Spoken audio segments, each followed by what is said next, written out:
स्वागत है आप सभी का। और आप सभी के लिए मैं वापस से क्लास लेकर आया हूं। तो जो नया है चैनल को सब्सक्राइब कर दीजिएगा, बेल आइकन को प्रेस कर दीजिएगा और अगर हमसे जुड़ना चाहते हैं तो दिए हुए नंबर पर मैसेज करके जुड़ जाइएगा। मैंने आपको 32 क्वेश्चन करवा दिए थे, हम करेंगे इससे आगे। तो जो नया है वो इस नंबर पर व्हाट्सअप कर सकते हैं 9753749986 पर मैसेज करके हमसे डेली की क्लास में जुड़ सकते हैं। चलिए, पहला क्वेश्चन आपके सामने क्या लिखा हुआ है। पहला क्वेश्चन आपके सामने लिखा हुआ है 33 नंबर का कि हेबर की प्रक्रिया किसके विनिर्माण में प्रयुक्त होती है। हेबर की प्रक्रिया किसके विनिर्माण में प्रयुक्त होगी। वेरी वेरी गुड, 33 नंबर का बिल्कुल आपका सही जवाब आ चुका है। हेबर की प्रक्रिया जो होती हैं वो आपकी होती है किसमें। हेबर की प्रक्रिया अमोनिया। चलिए, अगला क्वेश्चन क्या लिखा हुआ है। रस्ट जंग की रासायनिक संरचना लगभग क्या है। रस्ट जंग की रासायनिक संरचना, अगला क्वेश्चन है रस्ट जंग का रासायनिक संरचना लगभग जो होती है 34 का 2Fe2O3 3H2। पेंसिल का लेड किसका बना होगा। पेंसिल का लेड जो बना होता है वो ग्रेफाइट का बना होगा। ये तो आप सभी को पता है कि पेंसिल का लेड जो है वो आपके ग्रेफाइट का बना होगा। कास्टिक सोडे का रासायनिक सूत्र क्या हो जाएगा। कास्टिक सोडे का रासायनिक सूत्र क्या हो जाएगा। कास्टिक सोडे का रासायनिक सूत्र जो हो जाएगा NaOH हो जाएगा। क्या हो जाएगा। कास्टिक सोडे का रासायनिक सूत्र जो हो जाएगा NaOH हो जाएगा। चूने पत्थर का रासायनिक नाम क्या है। चूने पत्थर का रासायनिक नाम क्या है। चूने पत्थर का रासायनिक नाम कैल्शियम कार्बोनेट। क्या हो जाएगा। चूना पत्थर का जो रासायनिक नाम है कैल्शियम कार्बोनेट। जीव कोशिकाएं पादप कोशिकाएं से भिन्न होती हैं क्यों। बताइए। जीन कोशिकाएं पादप कोशिकाओं से भिन्न होती हैं क्यों। क्योंकि कोशिका भित्ति नहीं होती है, बिल्कुल सही। हरित लवक नहीं होते, बिल्कुल सही। तार केंद्रक होते हैं, बिल्कुल सही। 1 2 3 ऑप्शन आपका सी वाला है। मानव शरीर में जल का परिणाम लगभग कितना होता है। मानव शरीर में जल का परिणाम लगभग कितना होगा।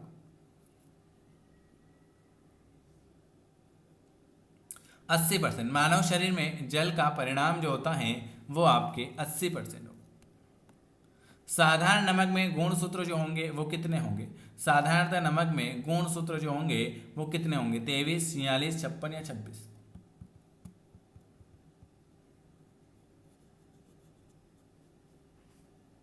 46। निर्जलीकरण के दौरान कौन से पदार्थ का सामान्यतः क्षय हो जाएगा। निर्जलीकरण के दौरान कौन से पदार्थ का क्षय होता है।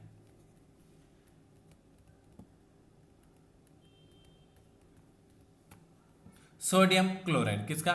निर्जलीकरण के दौरान शरीर में कौन से पदार्थ का क्षय हो जाएगा। Sodium chloride. अगला क्वेश्चन क्या लिखा है आपके सामने। खाद्य पदार्थ को हम किस इकाई में माप सकते हैं। खाद्य पदार्थ को हम किस इकाई में माप सकते हैं। खाद्य पदार्थ कैलोरी। कौन विटामिन ए का समृद्ध स्रोत है। विटामिन ए का समृद्ध स्रोत कौन सा होगा। गाजर। चलिए, 44।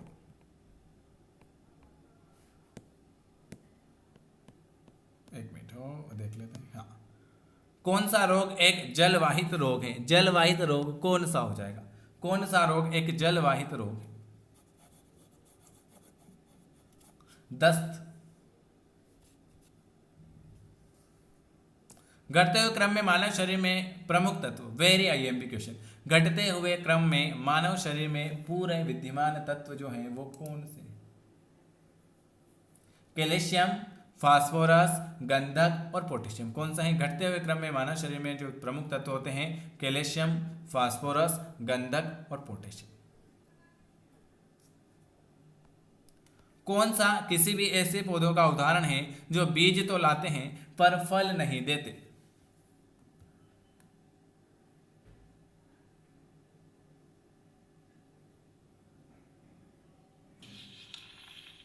बताइए। 46। चीड़ का वृक्ष। कौन सा निम्न में से कौन सा किसी ऐसे पौधे का उदाहरण है जो बीज लाएंगे पर फल नहीं देंगे। चीड़ जो है बीज लाते हैं लेकिन फल नहीं देते।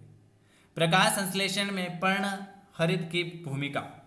प्रकाश संश्लेषण में पर्ण हरित की भूमिका।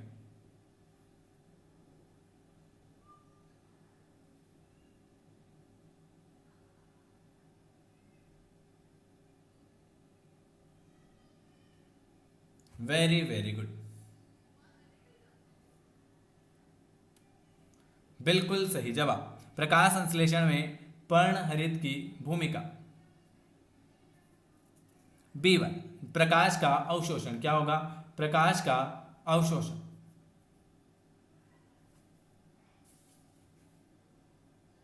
अगला, आधुनिक एंटीसेप्टिक सर्जरी के जनक।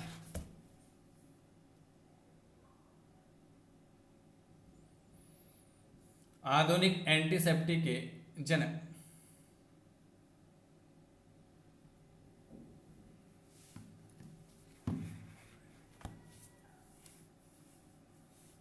वाह, आधुनिक एंटीसेप्टिक के जनक जो हो जाएंगे जोसेफ लिस्टर। हाइड्रोजन गैस सूर्य के रासायनिक घटक में कितने प्रतिशत पाई जाएगी? हाइड्रोजन गैस सूर्य के रासायनिक घटक में कितने प्रतिशत पाई जाएगी? 71%। कितने? 71%। सौरमंडल का सबसे छोटा उपग्रह। सौरमंडल का सबसे छोटा उपग्रह कौन सा है? डिमोस। डिमोस सौरमंडल का सबसे छोटा उपग्रह है, डिमोस हो जाएगा। अगला क्वेश्चन लिखा हुआ है कि स्तनधारियों में ऑक्सीजन युक्त रक्त हृदय में प्रवेश करता है। स्तनधारियों में ऑक्सीजन युक्त रक्त हृदय जो प्रवेश करता है वो कौन से आलिंद में करेगा? तो वो करेगा बाएं आलिंद में। किसमें? बाएं आलिंद में। एपिग्लोटिक सीमा। एपिग्लोटिक सीमा निर्धारित करती है। एपिग्लोटिक सीमा निर्धारित करेगी। एपिग्लॉटिक सीमा निर्धारित करेगी ग्लोटिन और कंठ द्वार को। ग्लोटिस और कंठ द्वार को। गर्भाशय का श्लेष्मी स्तर। गर्भाशय का श्लेष्मी स्तर। गर्भाशय का श्लेष्मी स्तर। वेरी गुड, अंत स्तर होता है। अंत स्तर। गर्भाशय का श्लेष्मी स्तर जो होता है अंत स्तर होगा। जो नया है चैनल को जरूर सब्सक्राइब करें, बेल आइकन को प्रेस करें। हमसे अगर जुड़ना चाहते हैं तो इस नंबर पर व्हाट्सअप कर सकते हैं 9753749986 पर हमसे मैसेज करके डेली की क्लास में जुड़ सकते हैं। पादप कोशिकाओं में अनुपस्थित होते हैं। पादप कोशिका अनुपस्थित होते हैं लाइसोसोम में, कोशिका भित्ति में, हरित लवक में या रिक्तिका में। तो पादप कोशिकाओं में जो हैं वो लाइसोसोम में अनुपस्थित होते हैं। किसमें? लाइसोसोम।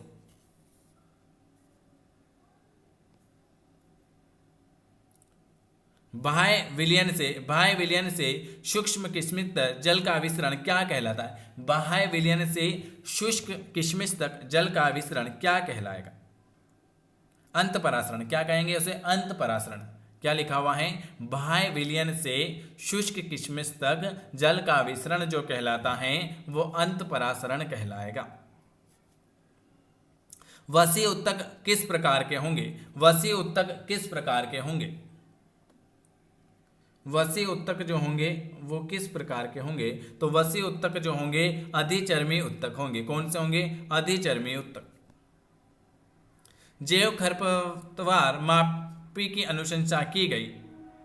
जैव खरपतवार मापी की अनुशंसा जो है पर्यावरणीय अपघटन को रोकने के लिए की गई। किसके लिए? पर्यावरणीय अपघटन को रोकने के लिए की गई।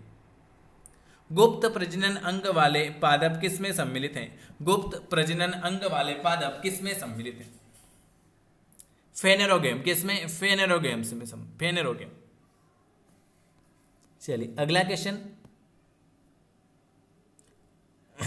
वह रोग का प्रकार जिसकी अप्रत्याशित शुरुआत रोगी की सामान्यतः कायिकी को प्रभावित करती है किंतु केवल कम समय के लिए, इसे क्या कहते हैं? चिरकालित रोग, तीव्र रोग, हार्मोनल रोग या न्यूनता रोग? बताइए। वह रोगों का प्रकार जिसकी अप्रत्याशित शुरुआत रोगी की सामान्यतः कायिकी को प्रभावित करते हैं उसे तीव्र रोग कहेंगे।